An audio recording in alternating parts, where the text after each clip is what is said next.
Hey everyone, welcome to today's cook and chat video. I am the star mommy Maven of Jones 9 Lifestyle, and today we are making traditional hot buffalo wings. I don't know what we're going to chat about, probably just kitchen stuff and different variations to making buffalo wings, because there are a few different ones. Today I have, I'm going to cook them in my big skillet here so you can see it. And today I have like naked wings and floured wings. So the naked wings are basically just the wingettes and their sections, and it's not floured.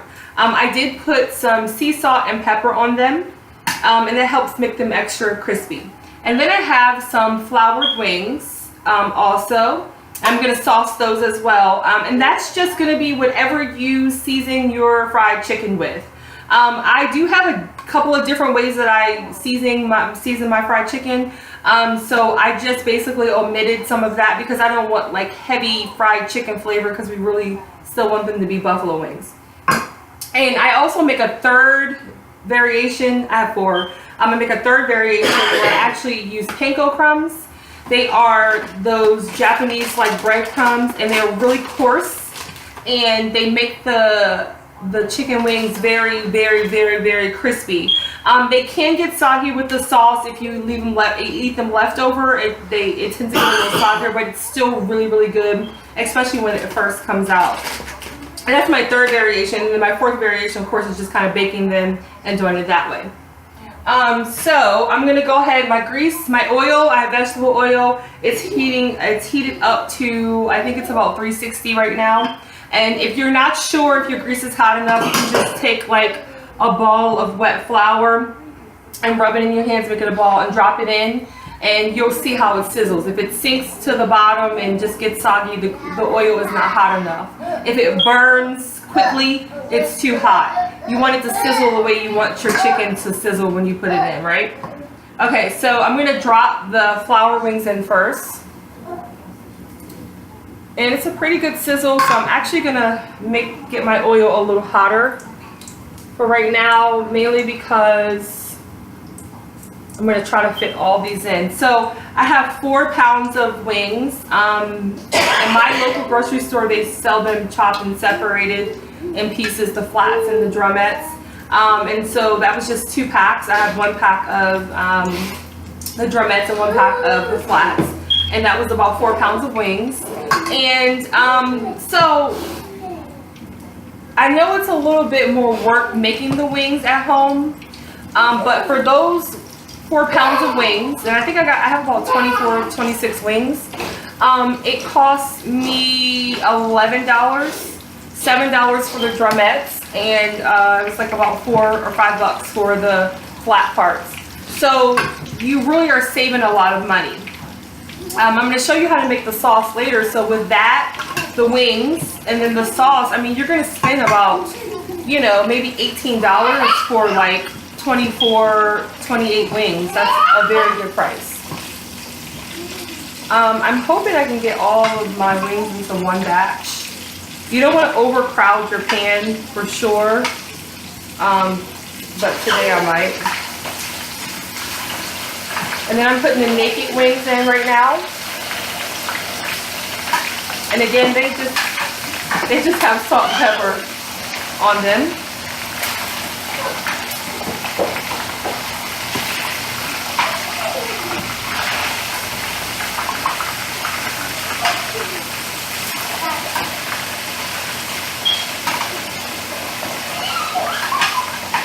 I can definitely fit all of them in one batch, and that's great.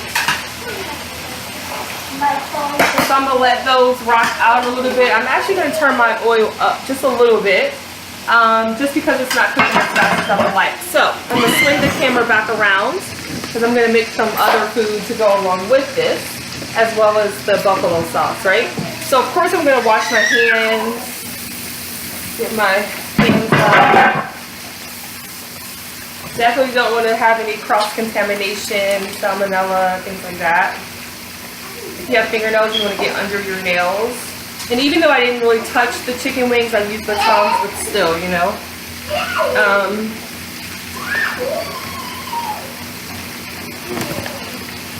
I'm sweating because our AC is not working right now. And today it's like November 5th. It's like November 5th, and like it's hot. So we're getting that together, but today it's hot. So I'm just using my bleach spray to clean my area off because I'm gonna start working with some other food. We want to make sure that we get everything all cleaned up and sanitized. And you know, this is my Fiercely Real TV, so we have Eli in the back there. I have children everywhere. My husband's over there with the babies. Listen to what I say.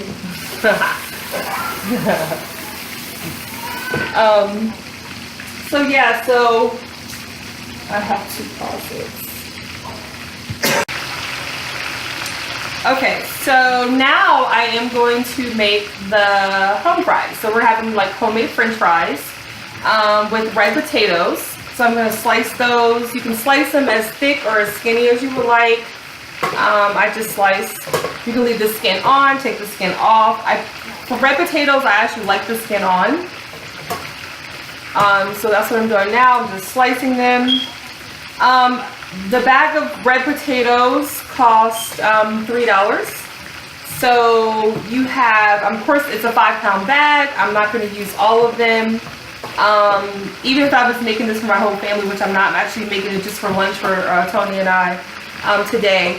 And it still comes out a good deal because you can use the rest of the potatoes for something else. Baked potatoes, mashed potatoes, you know, fried potatoes, scalloped potatoes, potato salad, all that, right? So you're getting a good deal. Now you can buy frozen French fries for maybe a little bit cheaper. Maybe if you get the store brand, you know, $2, $3, $2, but you only have French fries and they're frozen and they're processed. You know, this way they're fresh, they're good, they're better, and you can flavor them the way you want, and you can use them again for another meal, right? That's the idea. So I have my other pan over there heating up with oil in it for my French fries. And I'm going to keep slicing the potatoes and then put those there. The idea is to have, you know, what you would normally get when you go out, like to a bar or to a restaurant, is to try to make it at home because it goes a longer way. You get more for your money. Of course, it's good to go out sometimes because you don't always want to cook. But if you know how and you want to, you can always do it this way. And again, you do save more money. Like, you know, again, you can reuse the ingredients for other things. You know, you buy the oil. You may already have oil. So you're able to use the ingredients for other meals, basically, instead of just going out in one-time things, you know. So I have about half a bag of the potatoes because I am going to make some French fries for the children as well. For them, they're going to have like meatball subs, right? You have leftover meatballs, so they're going to have those. So my chicken is cooking okay. I did overcrowd the pan, so it's cooking a little slower than I would like, but it'll be cool. And I have my oil heating up over here. And I'm going to get ready to drop the French fries in. Let me make a suggestion, especially when you're making homemade French fries, but any French fries, you want to definitely check the oil before you put a bunch of fries in because they'll end up being like really soggy. So I'm going to test one of my French fries in there and see if it's, hi. Say hi, look. Cannon. He wants me to hold him. Look. What's that? What's going on there? Yes? We're cooking? You want to go over there? And you want Daddy to get you?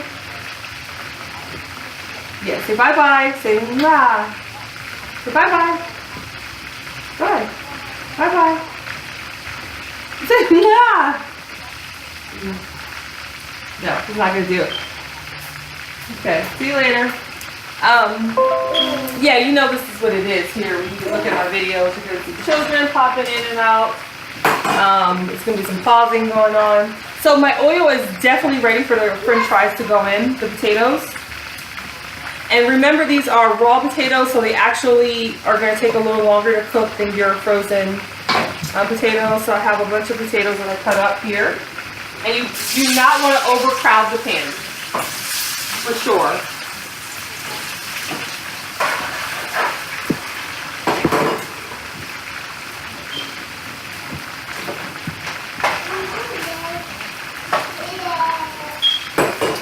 Alright, so I dropped my first batch in. I'm going to make these in 2 batches.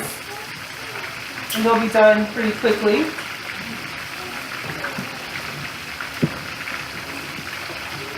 Add a little more to that one. You want to, of course, cook the chicken just like you would any wings, depending on your pan. 15 or so minutes. This one's going to cook a little longer, mainly because I did overcrowd my pan, and it's one of those electric pans, just because I wanted to show you guys the chicken. And then we're going to get to the sauce. And that's cool. Yeah, so the idea is to, whatever you like for takeout, try to make it home, you know? And again, you get to modify it. You actually really save money.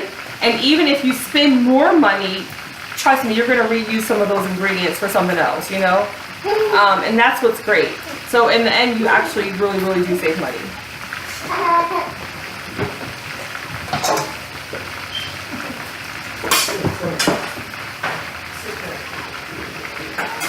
So my chicken is cooking, my french fries are cooking. I'm actually turning my chicken wings over right now.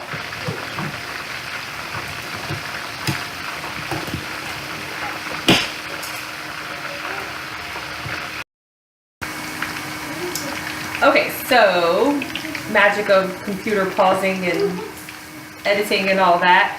I actually have the second batch of french fries in.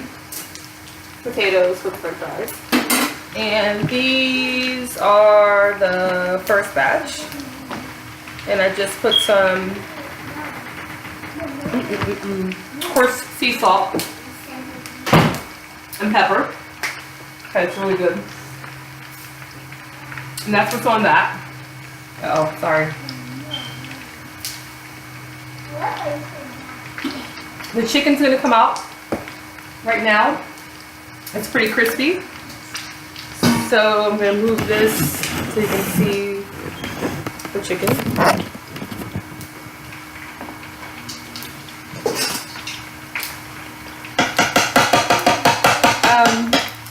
You can put like paper towels down at the bottom of your bowl. My grandmother used to put a brown paper bag because, you know, they use like cloth napkins usually.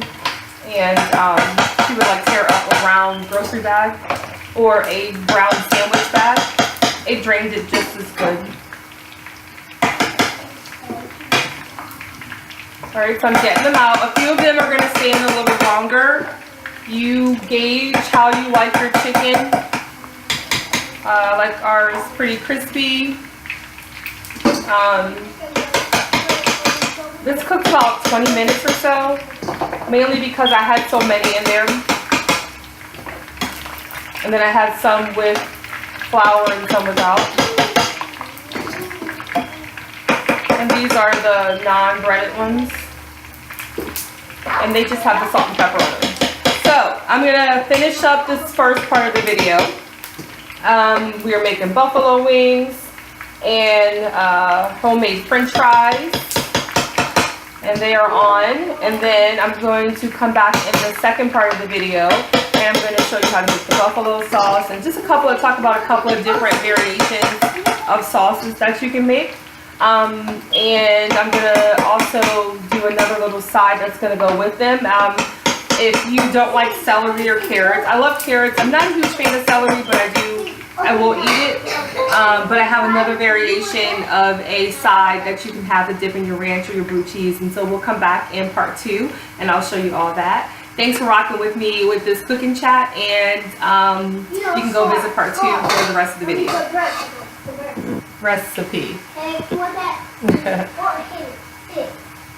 Still going.